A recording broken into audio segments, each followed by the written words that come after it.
పునరుత్థానుడైన యేసుక్రీస్తు నామములో మీ ಎಲ್ಲರಿಗೂ మరణాత. జీవాహారము అనే అనుదిన ఆధ్యాత్మిక కార్యక్రమానికి మీకు మా ప్రేమపూర్వక ఆహ్వానం. ఈరోజు వాక్యాన్ని బైబిల్ గ్రంథం నుంచి ధ్యానించుకుందాం. మార్కు సువార్త 1వ అధ్యాయము 13వ వచనం.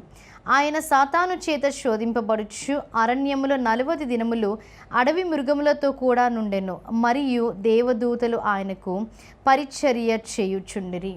ఇక్కడ మనము చూచినట్లయితే యేసు యొక్క జీవిత పని ప్రారంభంలో 2 గొప్ప సంగతులను మనం ఇక్కడ చూస్తున్నాం. 1వ అధ్యాయం 9వ వచనం నుంచి యేసుక్రీస్తు ప్రభువారు ఆయన పాపాల నిమిత్తమై పశ్చాత్తాప పడవలసిన అవసరం లేనప్పటికీ, బాప్తిస్మము తీసుకోవలసిన అవసరం లేనప్పటికీ యోహాను చేత ఆయన బాప్తిస్మము తీసుకోవడం మనము చూస్తాం. ఆయన ఎప్పుడైతే బాప్తిస్మము తీసుకున్నాడో ఇక్కడ వాక్యము సెలవిస్తుంది, తన మీదికి పరిశుద్ధాత్మ పావురము వలె దిగి వచ్చుటయు, మరియు నీవు నా ప్రియ కుమారుడవు, నీ యందు నేను ఆనందించుచున్నానని ఒక శబ్దము ఆకాశము నుండి వచ్చెను అని వాక్యం సెలవిస్తుంది.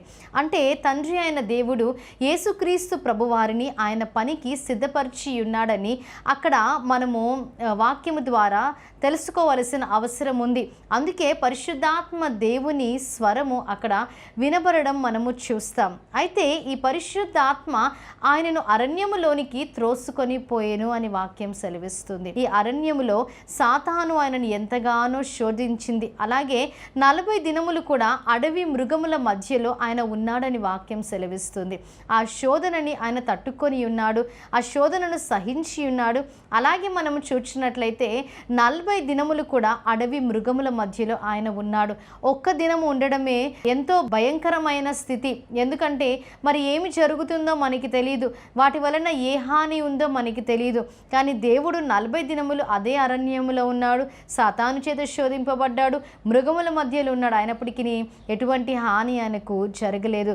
అదేవిధంగా మనం చూసినట్లయితే దేవదూతలు వచ్చి ఆయనకు పరిచర్య చేశారని వాక్యం సెలవిస్తుంది. దేవుడు అక్కడ ఒంటరిగా విడిచిపెట్టబడలేదు, మనము కూడా ఒంటరిగా విడిచిపెట్టబడము. మన పరిస్థితులు ఎలా ఉన్నా సరే, అరణ్యములో మనం ఉన్నా సరే, ఆది కాండములో మనము చూసినప్పుడు హాగరిని అరణ్యములో మనము చూస్తాం, బెర్షెబా అరణ్యములో అటు ఇటు తిరగడం మనము చూస్తాం. కానీ దేవుడు తనను విడిచిపెట్టలేదు.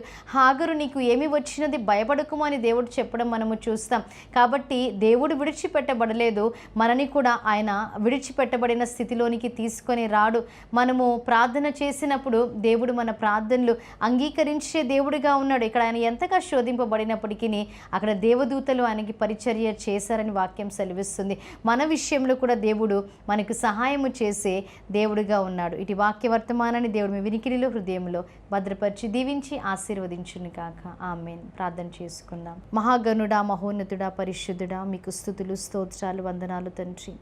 వాక్యం ద్వారా మాతో మీరు మాట్లాడి ఉన్నారు తండ్రి, అందుని బట్టి మీకు స్తుతులు. విన్న వాక్యాన్ని ప్రతి హృదయంలో మీరు భద్రపరచండి తండ్రి. దేవా, అట్టి స్థితిలో ఎవరైతే ఉన్నారో తండ్రి, ఉదయకాల సమయమున తండ్రి వాక్యం ద్వారా మీరు మాట్లాడి ఉన్నారు. ఎవరిని కూడా మీరు విడిచిపెట్టే దేవుడు కాదు తండ్రి, ఎవరు కూడా విడిచిపెట్టబడరు అని తండ్రి అభయవాక్కుని మీరు మాకు దయచేసినందుకు మీకు స్తుతులు, స్తోత్రాలు, వందనాలు. దేవా, విన్న వాక్యాన్ని వారి హృదయంలో మీరు భద్రపరిచి నీరు కట్టి ఫలింపులోనికి తీసుకొని రండి. యేసుక్రీస్తు నామములో అడిగి వేడుకుంటున్నాం ప్రియ పరలోకపు తండ్రి. ఆమేన్. మరణాత. దేవుడి మిమ్మల్ని అందరినీ దీవించి ఆశీర్వదించునుగాక. ఆమేన్.